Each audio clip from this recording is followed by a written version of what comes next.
পদ্ম ঝড়ে উড়ে গেল ঝাড়ু। দিল্লি বিধানসভা বিজেপির দখলে, রাজধানীর রং এখন গেরুয়া। দিল্লিতে এবার ডাবল ইঞ্জিন সরকার। मैं नरेंद्र मोदी जी को कहना चाहता हूं, मोदी जी इस जन्म में तो आप हमको नहीं हरा सकते, दिल्ली के अंदर आम आदमी पार्टी को। आपको दूसरा जन्म लेना पड़ेगा, इस जन्म में तो नहीं हरा सकते आप आम आदमी पार्टी को दिल्ली में। मोदी मोदी मोदी मोदी नरेंद्र मोदी जिंदाबाद, श्री नरेंद्र मोदी जिंदाबाद।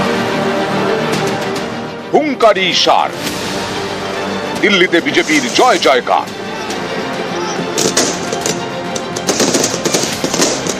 मोदी मोदी मोदी मोदी। दिल्ली के लोगों ने आपदा को बाहर कर दिया। 70 আসনে দিল্লি বিধানসভার 48টিতে জয়ী বিজেপি। আপের ঝুলিতে গেছে 22টি আসন। গত দুবারের মতো এবারও দিল্লি বিধানসভায় খাতা খুলতে পারেনি কংগ্রেস। প্রাপ্ত ভোটের হারেও এগিয়ে বিজেপি। 2014 লোকসভা ভোটে মোদি ঝড়, কিন্তু পরের বছর দিল্লি বিধানসভা ভোটে ধরাশায়ী বিজেপি। 2015 দিল্লি বিধানসভা ভোটে 67 আসনে জিতে আপ। বিজেপির ঝুলিতে মাত্র 3। 2020 সালে সেই সংখ্যা বেড়ে হয় 8। এবার 48 আসন নিয়ে বাজিমাত বিজেপির। आडंबर, अराजकता, अहंकार और दिल्ली पर छाई आपदा की हार हुई। दिल्ली का मालिक होने का घमंड था, उनका सच से सामना हो भी गया। और मैं दिल्ली वासियों को फिर से एक बार विश्वास दिलाता हूं, आपके इस प्यार को सवा गुना करके विकास के रूप में हम लौटाएंगे। 2014 হোক বা 2019 লোকসভা ভোটে বিজেপির সাফল্য, তারপরেই দিল্লি বিধানসভা ভোটে আপের জয়। 2015 দিল্লি বিধানসভা ভোটে 67 আসনে যেতে আপ। 2020 সেই সংখ্যা হয় 62, এবার কমে দাঁড়িয়েছে 22-এ। আপের তাবড় তাবড় নেতারা এবার হেরে গেছেন। তালিকায় রয়েছেন অরবিন্দ কেজরিওয়াল, মনীষ সিসোদিয়া এবং সৌরভ ভরদ্বাজের মতো মুখ। আপের হেভিওয়েটদের মধ্যে একমাত্র মুখ রক্ষা করেছেন আতিশি মার্লেনা। मैं भारतीय जनता पार्टी को इस जीत के लिए बहुत बहुत बधाई देता हूं और मैं उम्मीद करता हूं कि जिस आशा के साथ लोगों ने उनको बहुमत दिया है, सभी उम्मीदों और आशाओं पे पूरा उतरेंगे। हमने पिछले 10 साल में जनता ने जो मौका दिया हमें, उन 10 सालों में हमने बहुत सारे काम किए। अब जो जनता ने हमें निर्णय दिया है, हम न केवल एक कंस्ट्रक्टिव ऑपोजिशन का रोल निभाएंगे। কেজরিওয়াল মুখ্যমন্ত্রী হওয়ার আগে 15 বছর দিল্লি বিধানসভা ছিল কংগ্রেসের দখলে। 2015 থেকে 3 দফার ভোটে খাতাই খুলতে পারেনি কংগ্রেস। দিল্লি বিধানসভা এবার বিজেপির দখলে। भारत माता की मोदी। এর আগে 1993 ডিসেম্বরে প্রথমবারের জন্য দিল্লির বিধানসভা ভোটে যেতে বিজেপি।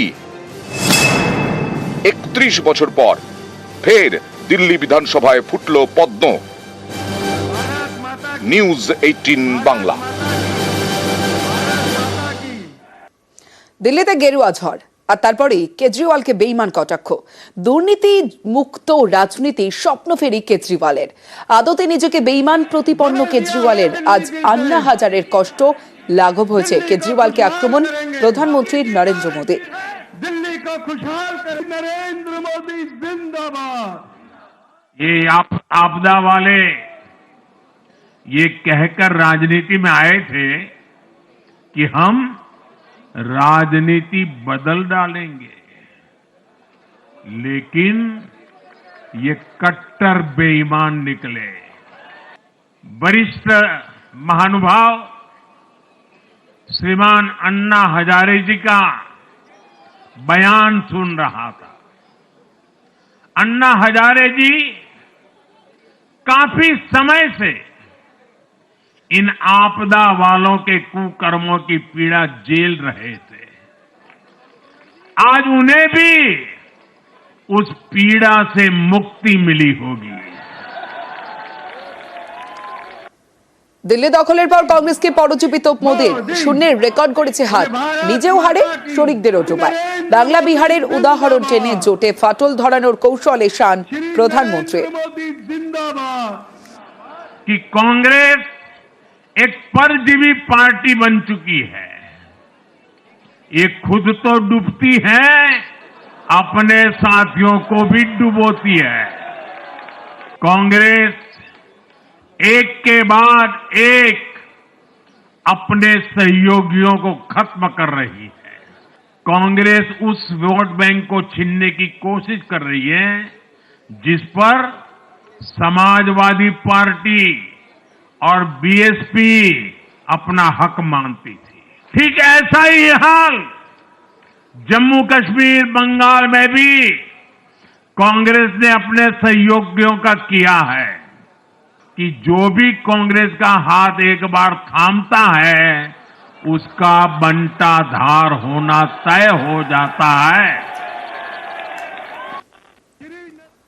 আবগারি থেকে শীষমহল, জল থেকে রাস্তা, নর্দমা, জনমোহিনী নানা প্রতিশ্রুতি, আয়করে ছাড় থেকে অষ্টম পে কমিশন, দিল্লি ভোটে নানা ফ্যাক্টর, আর ফায়দা তুলল বিজেপি।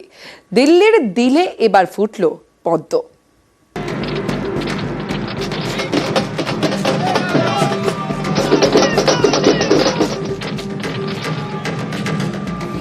রাজধানীর রং গেরুয়া।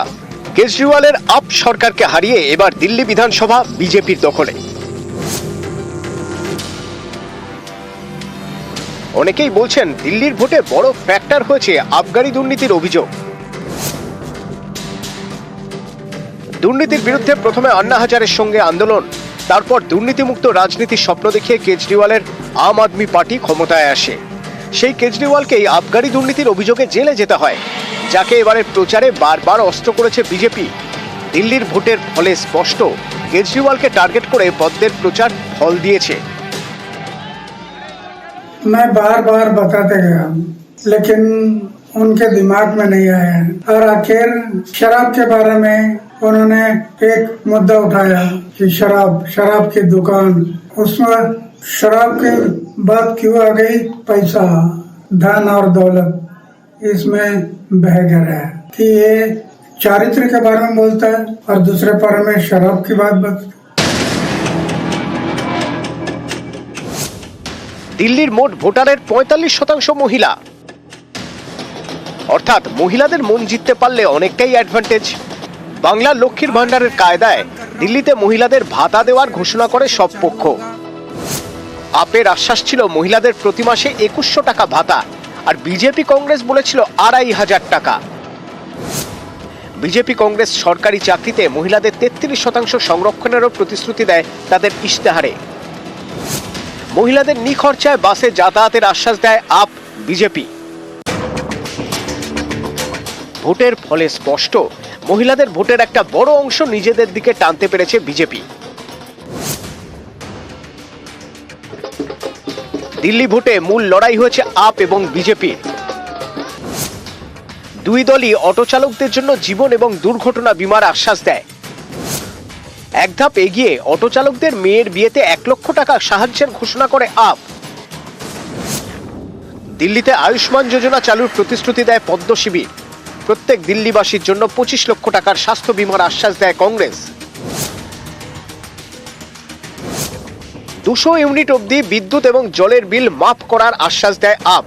কংগ্রেসের প্রতিশ্রুতি ছিল 300 ইউনিট পর্যন্ত বিদ্যুতের বিল মাফ। দিল্লির গা বেয়ে যায় যমুনা, সেই যমুনায় দূষণ। কেজরিওয়াল বারবার প্রতিশ্রুতি দিলেও দূষণ মুক্ত হয়নি যমুনা। এবারের ভোটেও যমুনা ছিল বড় ফ্যাক্টর। আপ এবং বিজেপি দুপক্ষই স্বচ্ছ যমুনার আশ্বাস দেয়।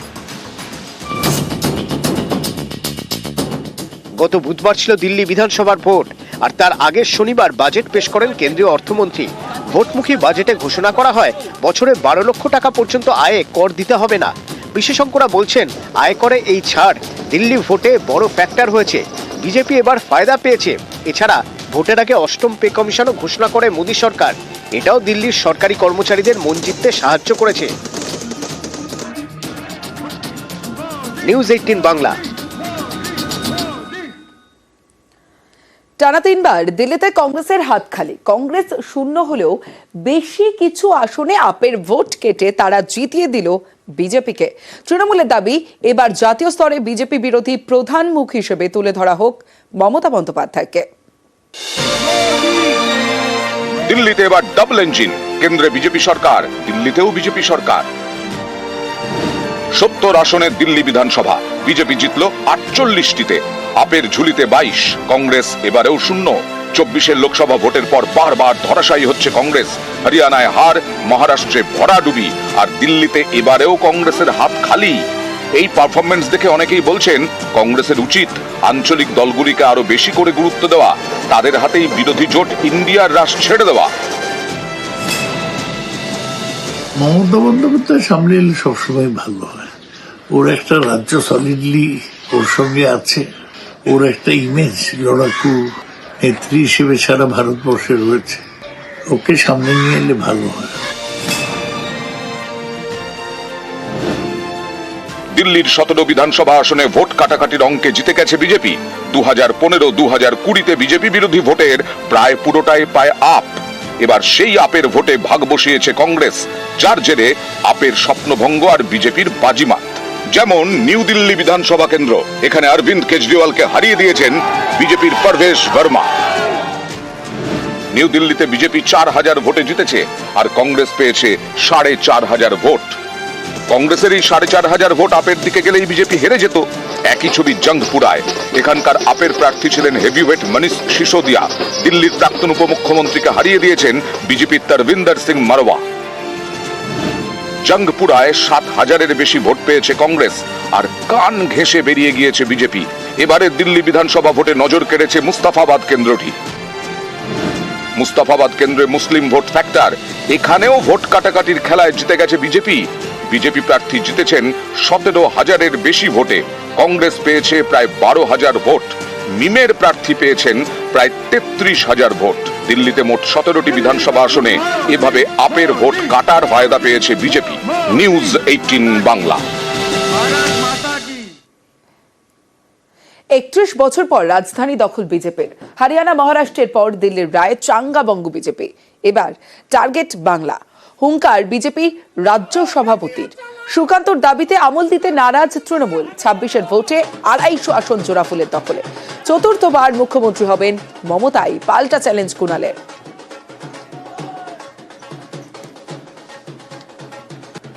এবার আমাদের জন্য বাকি থাকলো বাংলা। লক্ষ্য বাংলা। 26-এ শুধু বাংলার বাঙালি নয়, বাংলার বাইরে বসবাসকারী বাঙালিরাও 26-এ ঝাঁপিয়ে পড়বে বাংলা জয়ের জন্য, এবং বাংলা জয় করব আমরা। 2026 সাল বিধানসভা নির্বাচন পশ্চিমবঙ্গে হবে এবং তৃণমূল কংগ্রেস অন্তত 250টি আসন পাবে এবং চতুর্থবারের জন্য মুখ্যমন্ত্রী হিসেবে শপথ নেবেন মমতা বন্দ্যোপাধ্যায়। দিল্লির ব্যাপার দিল্লিতে, তার কোনো প্রভাব এখানে পড়বে না। এখানে মানুষ উন্নয়ন, সম্প্রীতি, ঐক্য যেভাবে বাংলা চলছে, ফলে চতুর্থবারের জন্য মমতা বন্দ্যোপাধ্যায় 250-র বেশি বিধায়ক সংখ্যা নিয়ে বাংলায় তৃণমূল কংগ্রেস আবার চতুর্থবার সরকার গঠন করবে। সেরা 11তে এবার অন্যান্য খবরের দিকে নজর রাখবো। রাজ্য স্তরে শিল্প সমন্বয় কমিটি গঠন করা হলো। শিল্প সম্মেলনের মঞ্চে এই কমিটির ঘোষণা করেন মুখ্যমন্ত্রী মমতা বন্দ্যোপাধ্যায়। এই কমিটি প্রশাসনের সব দপ্তরের সঙ্গে সমন্বয় সাধন করবে। শিল্পে বিনিয়োগের জন্য ছাড়পত্র দিতে যাতে সময় না লাগে তাও দেখবে এই কমিটি। জেলা স্তরেও দ্রুত শিল্প সমন্বয় কমিটি গঠন করা হবে। এক্স হ্যান্ডেলে পোস্ট মুখ্যমন্ত্রী মমতা বন্দ্যোপাধ্যায়ের।